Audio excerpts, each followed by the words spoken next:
Thanks for clicking on State of the City. My name's Todd Prafke. I'm the City Administrator here in St. Peter, and this is my first video blog of the year. It happens to be January 7th today of 2014.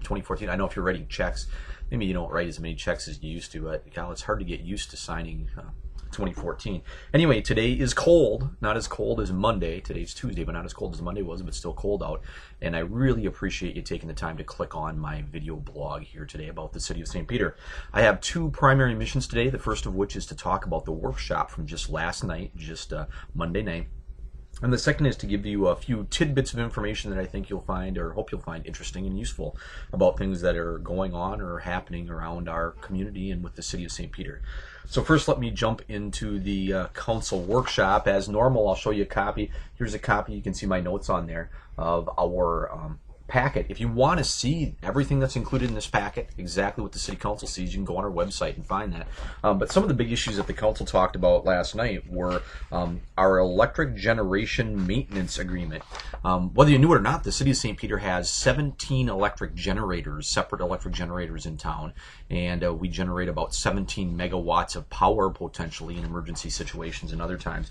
By the way, our peak use, so our use, on that hottest day in August when everything's been running for 3 days and it's hotter than a pistol out, is about 21, 22 megawatts. So we can generate about 17 megawatts.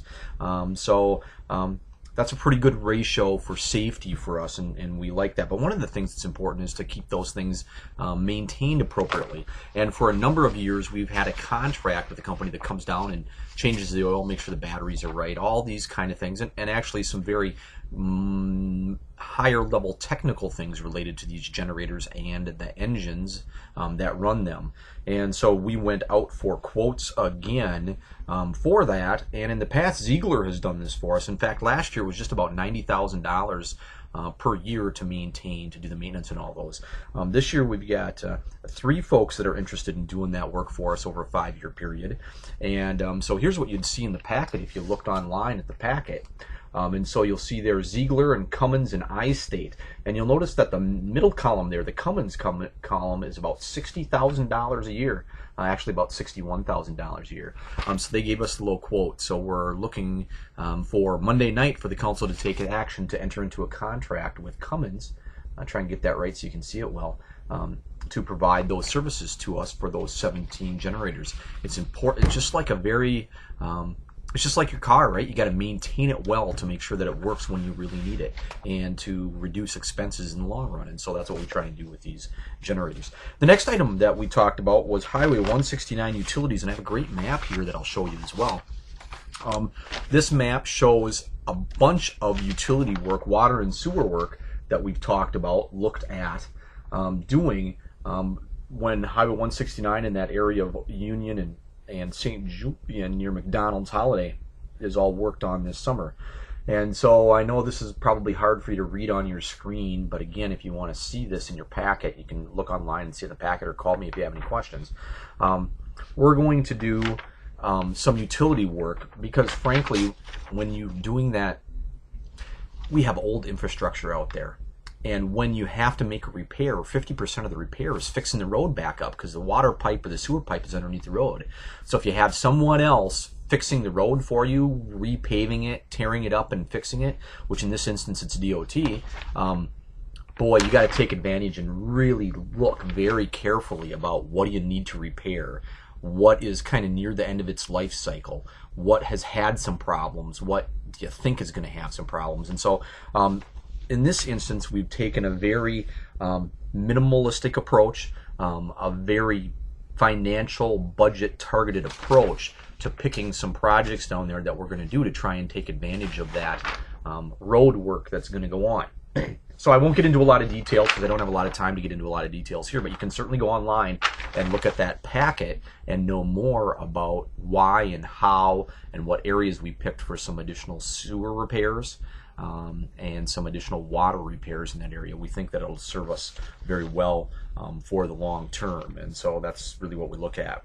Another thing that we talked about was our no winter maintenance on sidewalks. Now this is a thing that we've had in place for a number of years, and it primarily relates to sidewalks For example, out on County Road 20, where we have trailer sidewalk on both sides of the street, and in the winter we're only going to maintain one side of that. And so that's what we're looking to do again this year. The list won't change really, except for one addition. We're going to add a location for no maintenance from St. Julian to Hallett's Pond, right next door to Shopko. That's a brand new sidewalk that was just installed this summer, and that kind of doesn't go anyplace. There isn't a trail down there yet. There will be in the future, but there isn't quite yet, and so we're not going to maintain that, spend the money in maintaining moving snow away from that sidewalk. Here's a map that shows the areas that we're not going to maintain.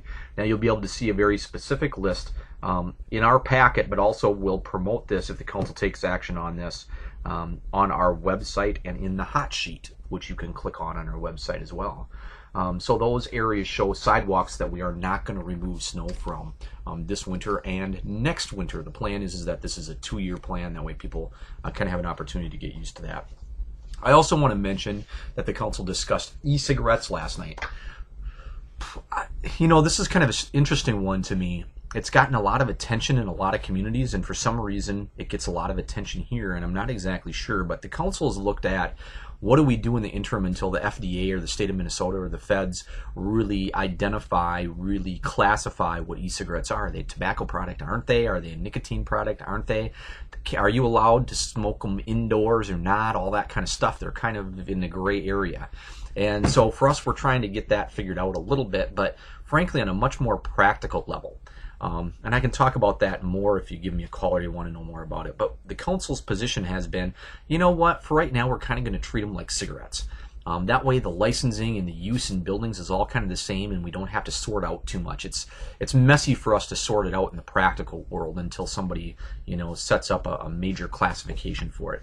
But last night the council decided that since we're working with a Gustavus group to do some research on this over the month of January, and there'll be a report coming back on January 27th, they're not going to take any action in January. They're going to wait for that report to come back, and then they'll take some action, probably at their first council meeting in February. So watch for that. If that's a topic that's interesting to you, please watch for that, and there'll be a lot more information that comes out on that. Now, for a few tidbits. Warming house. The right day to talk about warming house, but warming house for the ice skating rinks there at Veterans Field off 5th Street. Watch our website, watch Facebook. You can call the rec hotline at 934-0070.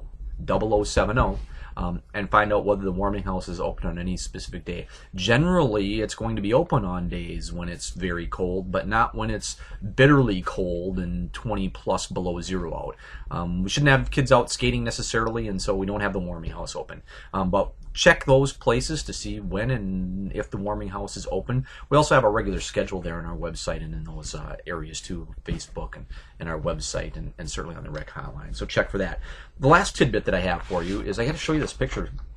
And I got to thank Drummer Construction. Drummer Construction donated some money to the city and the Sister City Committee to donate one of our old fire trucks to our sister city, Petitlan, Mexico. This picture shows our old fire truck. You can even kind of see, I'll try and get in there really close, you can kind of see on the side that it says City of St. Peter on the side. This shows it in the Public Works parking lot in Petitlan, Mexico. It just got there yesterday or the day before. So this is just a picture from yesterday. Somebody was driving by down there. One of our sister city friends down there was driving by and saw it in the parking lot. It got through customs. Some great folks voluntarily drove it down to Texas and drove it across the border, and the folks from Petitlan picked it up and drove it the rest of the way to Petitlan. So we want to thank Drummer Construction for the money that they provided for that, and also the fire department, and certainly all the folks that have worked hard, including Ben Leonard and a number of other folks, in getting this thing to Petitlan. It is such a tremendous improvement in fire protection for their community, and a fire truck that we couldn't use anymore and was maybe worth a few $1,000s here in the marketplace in Minnesota and the United States. So a great win-win situation, I think, for us and for our sister city. Now with that, I'm just about ready to wrap it up. Here's where you can reach me. Give me a call, send me an email, check out our website, like us on Facebook. We love it if you like us. All right, thanks for clicking on State of the City today. Have a warm rest of the week.